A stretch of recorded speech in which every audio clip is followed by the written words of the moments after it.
Bakit mabigat na?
Can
we start or should we wait for a few more minutes so that the others can join?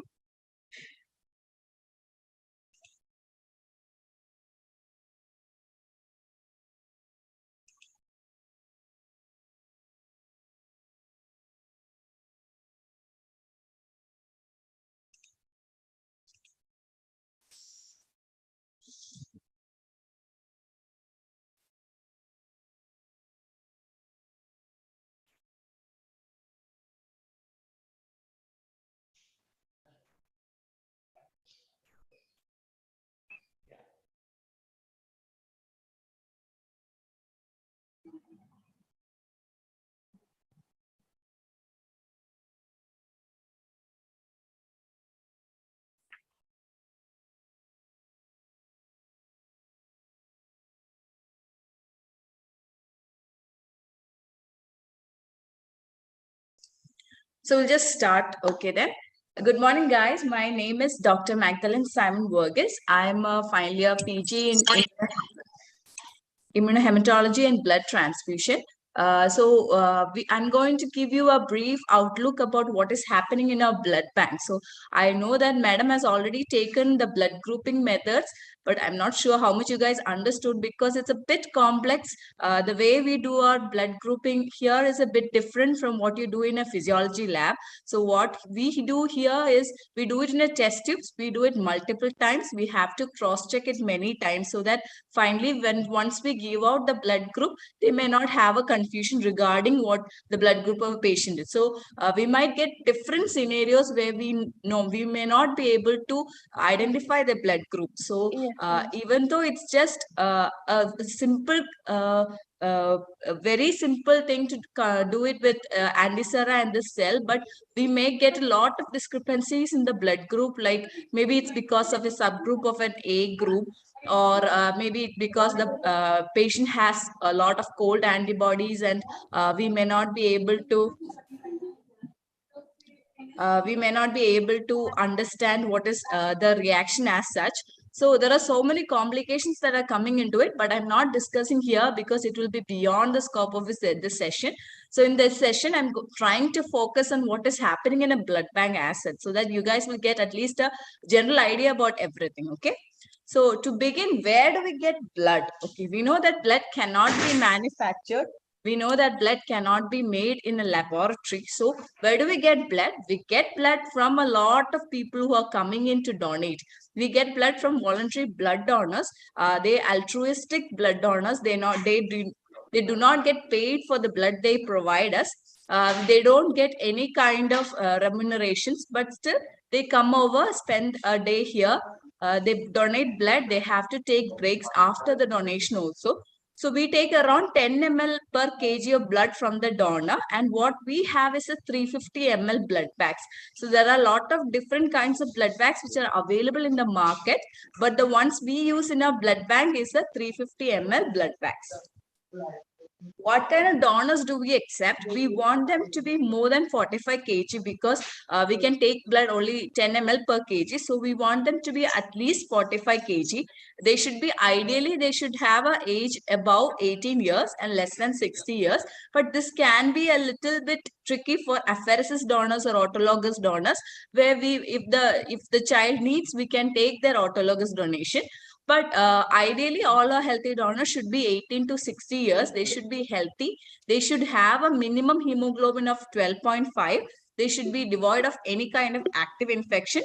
They shouldn't have consumed alcohol. They should have slept for 6 hours. So sleep is very important, because when we take the blood from a donor, if they haven't slept well, we can see a sudden seizure on the donation blood itself. So it's very difficult when we get a seizure on the donor couch. So we specifically ask whether they have slept for 6 hours, and they shouldn't be having any risk behaviors. We know that all this blood is going to one or the other kind of patient. So if at all they have a risk behavior, if there is a chance for them to get HIV, HBV or HCV, syphilis, malaria, then it's going to affect the patient, and they are going to be they usually they are immunocompromised, and they will be getting all kinds of infections. So we make sure that these people don't have any kind of risk behaviors. We have a counselor who going to ask them all kinds of questions, and we give them an option of self-deferral. Like if a patient knows that he is having a risk behavior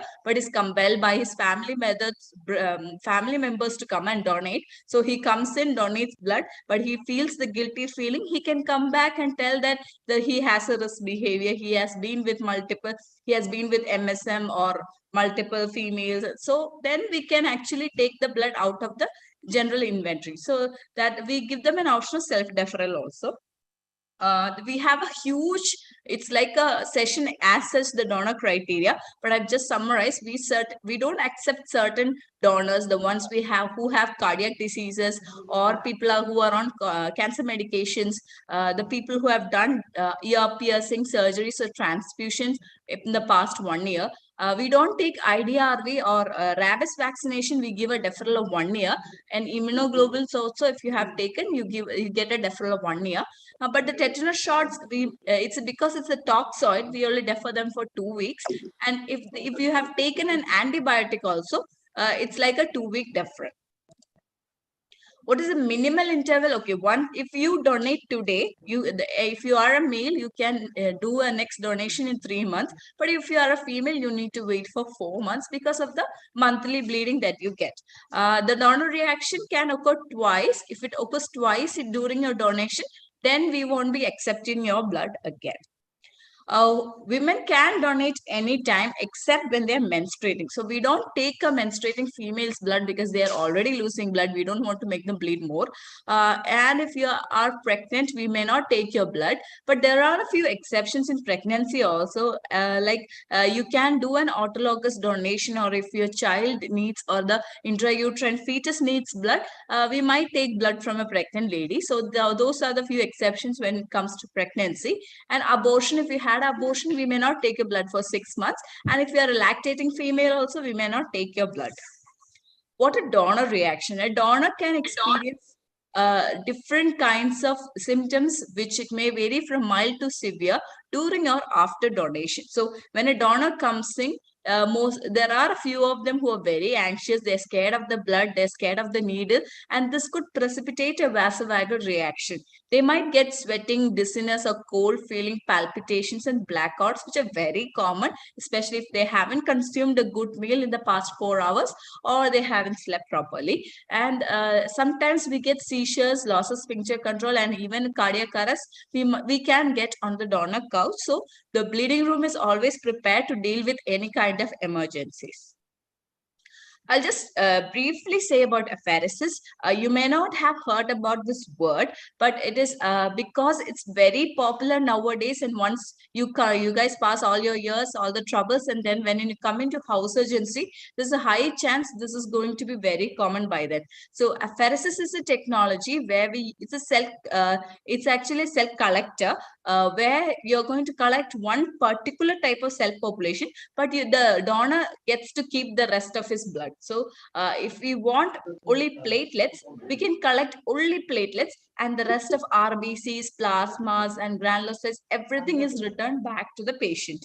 And like that, we have plasmapheresis, where we collect plasma, but the RBCs and the platelets, everything is going back into the patient. We have erythrocytopheresis, where we do a red cell exchange, leukapheresis, where we collect WBC. So this is actually getting to be very common. We have a machine in our blood bank also.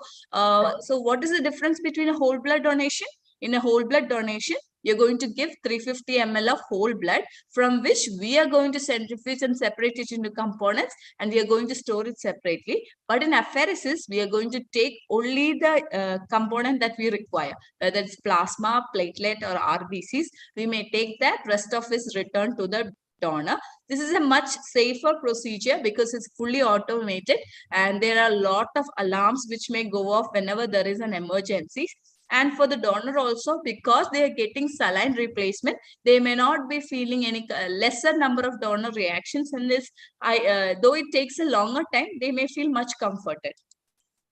The quality and yield of the products is very high, excuse me, due to due to automation and degrees manipulation. And we also get leuko-reduced product. Leuko-reduction is not a term which you may understand right now, but when you call a product leuko-reduced, what we mean is that it does not have WBCs. So it may have WBCs, but in a very low number, less than 1 to 10 raised to 6.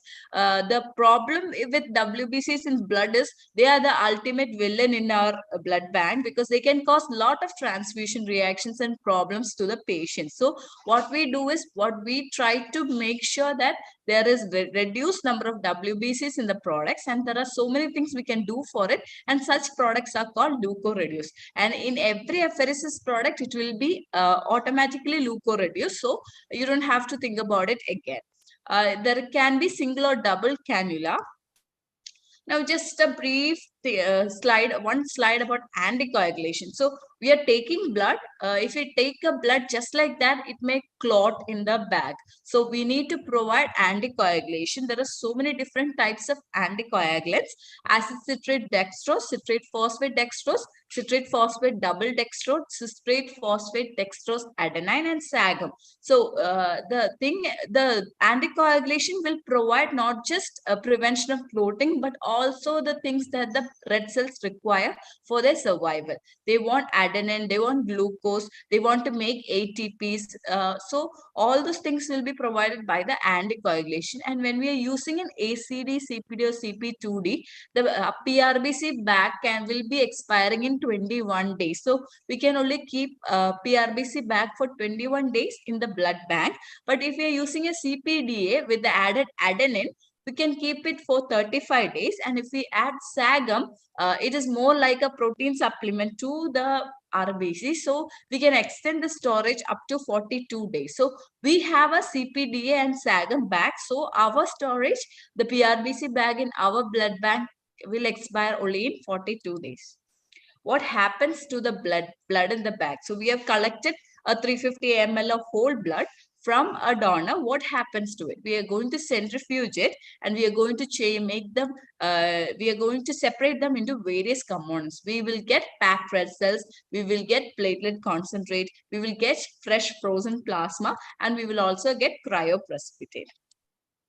So this diagram shows a refrigerated centrifuge. You can see that the technician is actually loading blood bags into the centrifuge. It has got a rotor, and it is going to run in a very high RPM of around 1,500 to 2,000, 3,000 per minute. So the high RPM is going to centrifuge the whole red cell bag, a whole blood bag, and we are going to separate the components. So she will load it according to their weight, and it has got set programs, but we need to keep them in equal weights, otherwise the bags will break, and we are going to remove them once the centrifugation is over. So this is a plasma extractor. So we are going to keep this centrifuged bag inside the plasma extractor, and we can separate the plasma and PRBC.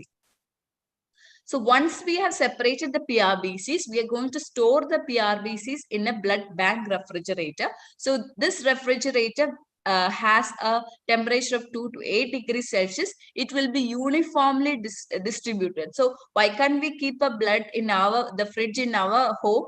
The ordinary refrigerator may not be maintaining a temperature of 2 to 8 in every nook and corner, but a blood bank refrigerator can maintain a temperature of 2 to 8 degrees Celsius uniformly in every point of the refrigerator. So it is ideally recommended for keeping blood bags, and the same temperature that it is they got thermographs. So we have a graph paper like thermographs which will be constantly, where we will be constantly monitoring the temperature of the blood bank refrigerator, and the alarm systems will go off if the temperature is being deranged. We can also pull out these racks so that we don't have to take out the blood bags every single time. We can pull out the racks and we can look for the PRBC bags. The temperature maintenance is highly essential to reduce the RBC metabolism. So what our aim is to get maximum RBCs once viability from the RBCs once this is transfused into the patient. So if they are not being benefited by all that, there is no point in taking all the cumbersome procedures. So what we need is a 70 to 80% viability once it is being transfused. So for that, we need to maintain a very good temperature. Once we transfuse 1 unit of PRBC, the increment we are going to get in an adult patient is 1 gram per deciliter. But in a pediatric patient, we will get an increment of around 3 gram per deciliter in HB. So this is a platelet agitator. It is used for storing platelets. So we keep PRBCs in a very cold area, 2 to 8, but we keep platelets in a room temperature, 20 to 24. So that temperature is ideal to prevent the platelet activation, and it also helps in gas exchange. So we have a platelet agitator. It is, as the name suggests, it is agitated all the time. It goes into a 72 strokes per minute, sideways strokes or up and down strokes. So the machines we have in our blood bank makes a sideways strokes. It has of 72 per minute. There is chance of bacteria contamination because the temperature of storage is high. So at room temperature, we know that unlike 2 to 8, there is a high chance of bacteria contamination. So the platelet can be kept only for 5 days. So if one person donates, his RBCs will be in the blood bank for 42 days. His plasma will be in the blood bank for 1 year, but his platelet will be in the blood bank only for 5 days, after which we are going to discard it. So this is a deep freezer. We have several different kinds of deep freezers. We have minus 80s, minus 40s, and minus 20s, where we are going to keep the fresh frozen plasma. Once we make the fresh frozen plasma, we have to immediately freeze it so that we can keep all the labile factors ready to be transfused to the patient. So the expiry of FFP is around 1 year, and with that, we can get almost all coagulation factors. And before transfusion, we are going to thaw it, or we are making it, because it's frozen, we have to convert it into a liquid state, and that is called thawing. And thawing should be done at 37 degrees Celsius. Cryoprecipitate. So we have a fresh frozen plasmas, and we can make cryoprecipitates from fresh frozen plasmas. So we have something called as cryo bath, which is moving water at 4 degrees Celsius. So when we keep the fresh frozen plasmas in the cryo bath, a white cotton like substance will precipitate. So cryoprecipitate is cold precipitate. At the cold temperature, the FFP will precipitate, forming cryoprecipitate. We will immediately remove the cryoprecipitate. So because if we wait, the cryoprecipitate will again dissolve. Now, why do we need this cryoprecipitate? This thing is very rich in fibrinogen. So it is a life-saving component. We use it when the most emergency situations, we need the cryoprecipitate to save the life of the patient, to avoid a dilution of coagulopathy. So the cryoprecipitate, our main aim is to get fibrinogen around 150 to 200. We want fibronectin, von Willebrand factors around 80 to 100, factor rate of around 100 international units, and factor 13 of around 20 to 30% of original. So this cryoprecipitate, we have seen it save so many lives in the blood bank, especially when we are having a massive transfusion, or when we are transfusing around a patient's blood volume within 24 hours. You need cryoprecipitate, else the patient is going to bleed to death.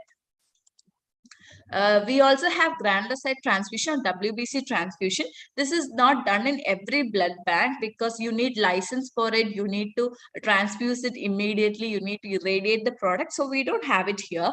When do we use granulocyte transfusion? It is usually done in a neonatal septicemia or in small newborn babies who are having septicemia, which is not responding to antibiotics. In such kids, we have to give them WBCs to fight the infections. It is collected through apheresis only, and the storage is just like platelet at 20 to 24, but they do not need agitations unlike patients, platelets. And the products need to be irradiated. Like it can cause a lot of transfusion reactions, which is beyond the scope of this session. It can cause TAGVHT or graft versus host disease. So we are going to irradiate them using cobalt 65 or cesium 137, and it need not be leukoreduced because they are WBCs as such. The whole blood is not usually issued, but we do not give whole blood, the whole component as such, because it is not ideal. The all different components of the blood need to be stored in different temperatures. So, but we do give whole blood only if the patient is having hemorrhagic shock and if the baby needs an extreme transfusion. But in such cases, we reconstitute the blood and give rather than giving them a fresh whole blood. So once we collect a unit of blood from you, we are going to check for 5 diseases: HIV 1 and 2, HBV, HCV, syphilis, and malaria. It is mandatory in India according to law to check for these infections before a blood is being issued, or else you are going to be imprisoned. But even if we do all these things, what we follow is ELISA technique, but no blood is 100% safe. We may not be able to identify these diseases when it is in their window period, or you're having an occult viral infection. You may not get a positive reaction with ELISA. So no blood is 100% safe. So what we advise is restrict the blood transfusion, give it only when it's necessary rather than putting a patient at risk.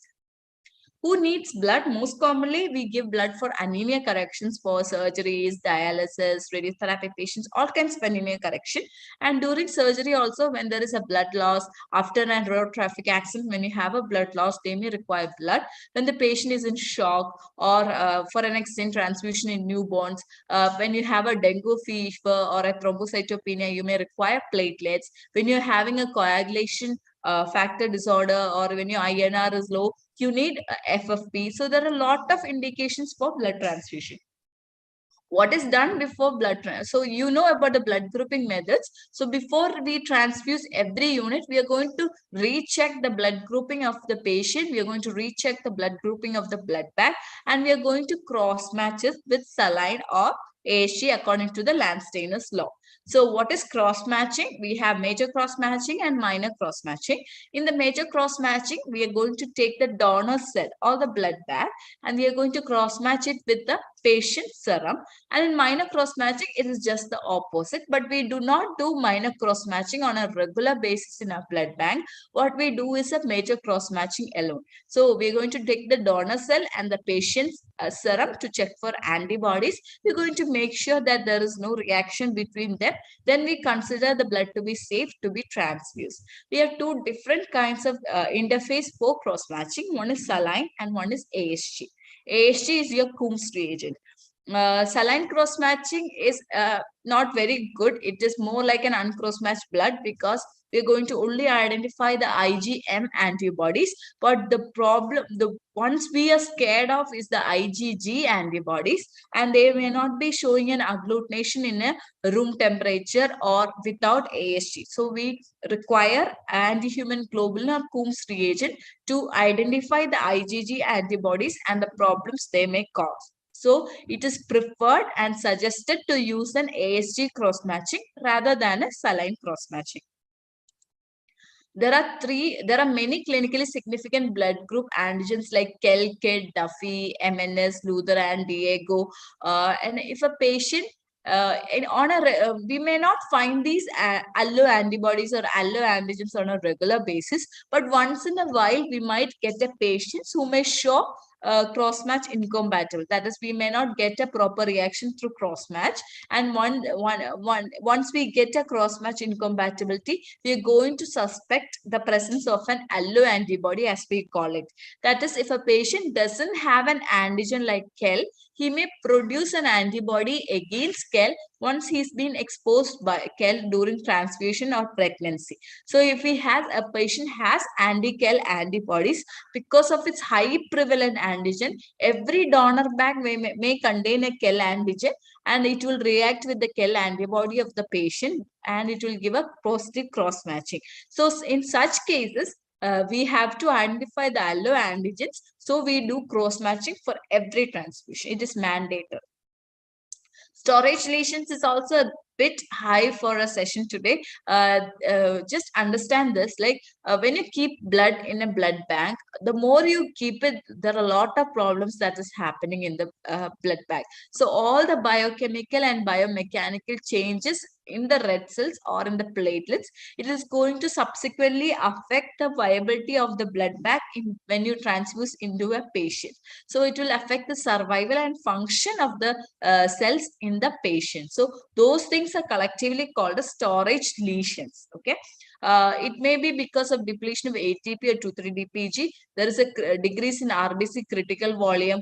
The RBCs may change the shape. Their surface area volume ratio may change. There will be alternative adhesiveness, and there is also activation of platelets. And there is also increase in the viscosity, and hemolysis may be the result. Microvesicle, all these things will be there, and the product is finally being damaged, and they will not give us the appropriate result that we expect. So the outcome may be varying, and these things are not ideal for any kind of blood component. Okay, so a stored RBC may undergo crenation. They will have a change of shape from spicule shape. This is the ideal shape of an RBC. They will get a spicule shape, and they will go into a spherocytic shape. All the vesicles may be lysed off, and they will go into a sphere with a reduced volume, which is not ideal for a blood component. Okay.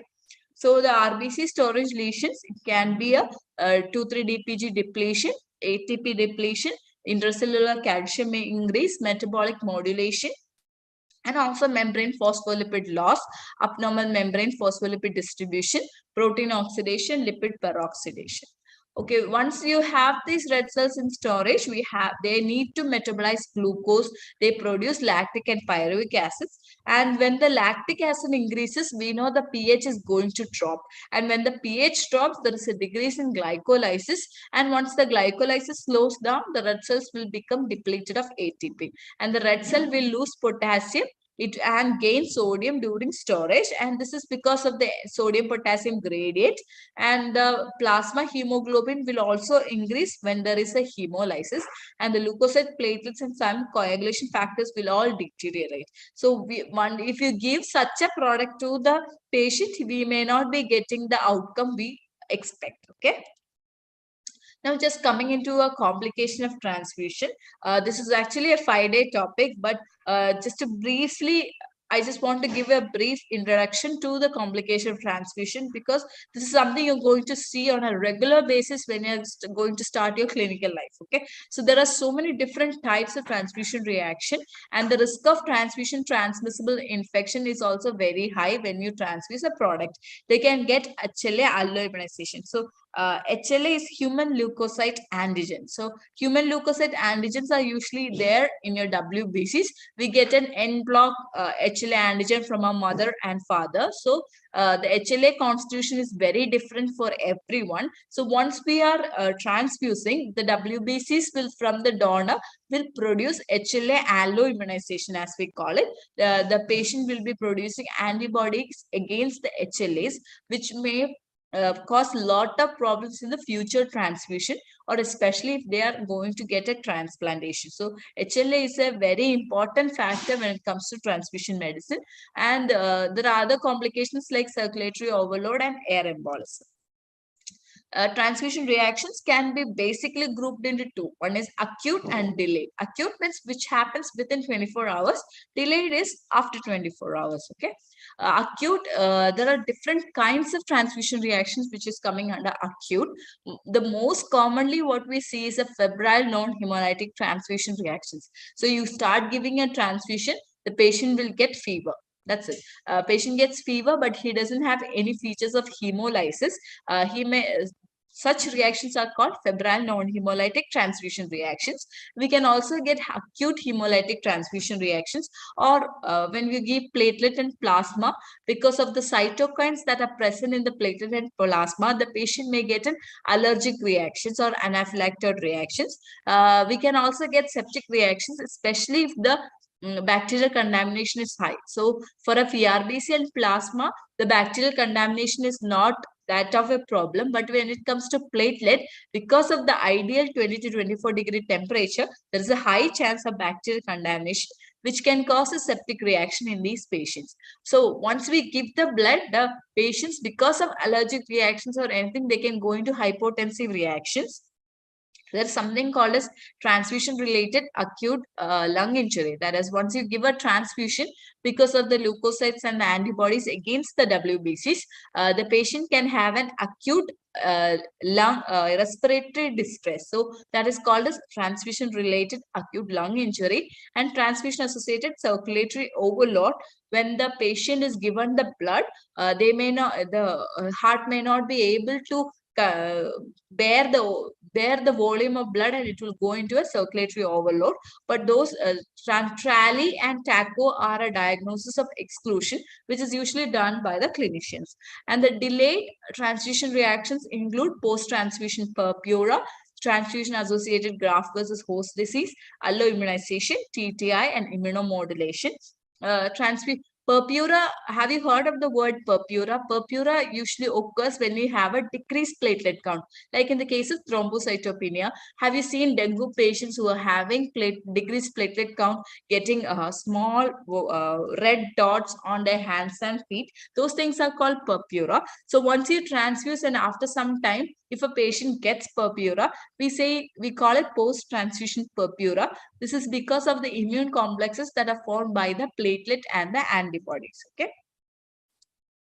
Acute hemolysis happens due to a complement activation, and once the complement is activated, the complement will attach to the RBC membrane, causing the lysis of the donor cell. So, for example, you have an O positive recipient. If you're transfusing A positive blood into this patient, the O positive recipient has anti-A, which is a naturally occurring antibody in the O recipients.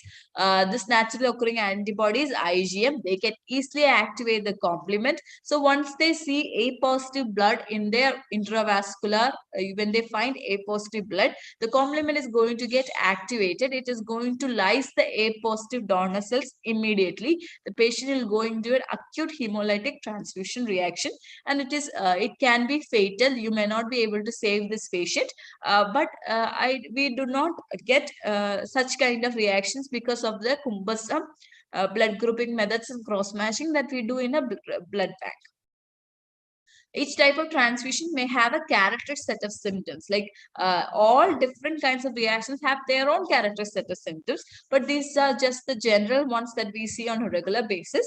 Fever, anxiety, chest or back pain, flushing, dyspnea, tachycardia, hypotension. These are the most common symptoms. So how do you manage a transfusion reaction? Immediately stop the transfusion, but you have to keep the IV cannula line open, because if you want to resuscitate the patients with normal saline, you cannot afford to lose an open cannula access. So you have to keep the IV line open with normal saline, and you have to call for help. A house surgeon may not be able to deal with this alone, so you call for help. You call for PGs. You inform the treating physician. You inform the blood bank. You have to keep the patient on hydration. Keep giving him adequate normal saline to maintain a renal output. You have to provide furosemide when it is necessary. You have to be ready with the dopamines and all the cardiac stimulators. Renal failure is a very common thing when it comes to acute transfusion reaction. So you have to suspect a renal failure, especially when you see the first urine output, which is having hemoglobinuria. Then you have to look whether there is any coagulopathy, whether the patient is having any kinds of derangement with any other components, and then according to what he require, you may have to supplement the patients. There are other types of reactions that can occur following the after the acute period, that is delayed hemolytic transfusion-associated graft versus host disease, post-transfusion purpura, alloimmune thrombocytopenia, and alloimmune neutropenia. But because this usually happens once the patient is being discharged from the hospital, it may not be the patients may not be able to understand this is because of a transfusion. But the clinician needs to keep in mind that there is a possibility for all this. And ideally, you have to inform the blood bank. We have to do the workup. We have to do the serological workup and find out what is the problem with the patient. The delayed reactions are mild compared to the dramatic effects of the immediate reactions. The transfused red cells are destroyed after 2 to 10 days because of the secondary antibiotic wave and the antibody wave. There are the symptoms of delayed transfusion reactions include fever, falling hematocrit, jaundice, hemoglobinemia, and hemoglobinuria. So usually get a patient who is pale with jaundice, or who is having or who is feeling weak with a increase in bilirubin. Now, just a note on autologous blood transfusion. As the name suggests, autologous means taking your own blood for transfusing for your own needs. So there are a lot of patients who may require or for whom we can predict a need for blood transfusion. In such patients, we will collect their blood before surgery or before a transfusion procedure, or weeks before surgery, or we can collect it during surgery, or just before surgery or during surgery. So we have 3 different time scales for collecting the blood. In an autologous transfusion, we will collect the blood. We are going to keep the blood in the blood bank. We are going to store them in ideal temperature. And if the patient requires the blood, we are going to issue it from the blood bank. So we may not. There are cases where we do a TTI for HIV, HPSAG, syphilis and malaria, but there are cases where we may not be requiring to do them also, especially if the patient is positive. We need not discard the units because it is only kept for the autologous use. Only that patient can use it for his own needs. We may not be able to give this blood to anybody else, but there are a few discussions going on when for the units which are not being used by the patient. So if he doesn't require the blood, we still don't give it to anybody else, because the patient is a patient and we do not take blood from a patient. We only take blood from a healthy donors. So the autologous blood transfusion, once it is done, it is only used by that person alone. There are a lot of things which can be used to substitute blood. There are plasma expanders and also substitutes with which helps in the transport of oxygen. So plasma expanders include normal saline, albumin, and dextran. And RBC substitutes include perfluorochemical based RBC substitute, hemoglobin based RBC substitute, acellular HBOCs, and recombinant HB. So I've just tried my best to give you a brief idea about the blood bagging, but I know it's a very difficult topic. But the thing is, once you are in your house agency or when your clinical practice begins, you're going to see so many different scenarios about which you may not have any idea. So whenever you don't know what is happening to your patient before transfusion and after transfusion, it is better you talk to a transfusion physician and try to get an idea, because there are a lot of scenarios which is not yet familiar to our clinical community, because this is an emerging field. No one knows about the immunohematology aspect. So it's always ideal to consult your transfusion physician before you make a major decision when it comes to your patient. So thank you all. If you have any doubts, you may ask it, please.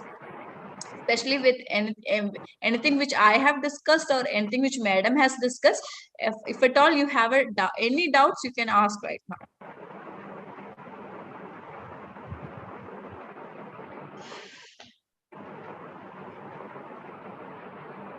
Okay, then if you don't have any doubts, I think we can conclude the sessions. It is better if you guys could come over here for a visit in the blood bank. You can ask your madams for it. If you are here, we could show you all the instruments we have, what we do here, and you are going. We will be able to tell you what is happening, especially with the blood grouping methods, cross matching, and everything. So, if you are free or if you want, you can always come over. Okay. Thank you so much. Thank you, ma'am. Thank you, ma'am. Thank you, ma'am. Thank you, ma'am. Thank you, ma'am. Thank you, ma'am. Thank you, ma'am. Thank you, ma'am. Thank you, ma'am.